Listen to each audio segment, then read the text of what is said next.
சமையலில் நிறையா கற்றுக் கொடுத்தோம் அவங்களுக்கு. டொமேட்டோ ரைஸ்னால் அது இன்றைக்கி இருக்கிறது தக்காளி சாதமே கிடையாது.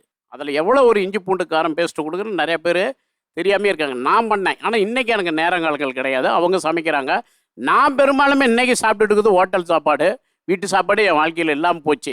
லாஸ்ட்டு ஆமாம் இந்த பிரான்சஸ் கொடுத்துட்டு அமெரிக்கா லண்டன் இப்போ யாழ்ப்பாணத்தில் திறந்தோம். அந்தந்த ஊரை சார்ந்த உணவுகளை நான் போயிட்டேன் என் வாழ்க்கை. ஆனால் நான் ரொம்ப கேர்ஃபுல்லாக இருப்பேன். ரொம்ப போய் உத்து பார்த்து அதுக்குள்ளே இருக்கிற செலெக்ஷன் பண்ணி அழகாக எடுத்துகிட்டு வந்து சாப்பிடுவேன்.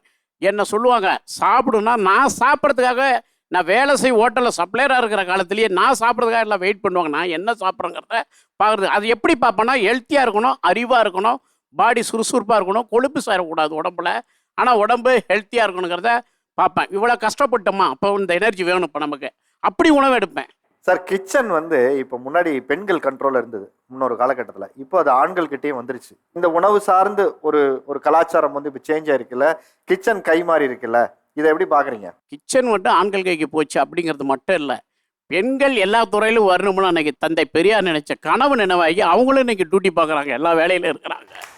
அவருடைய கனவு இன்னைக்கு பழித்து இருக்குது.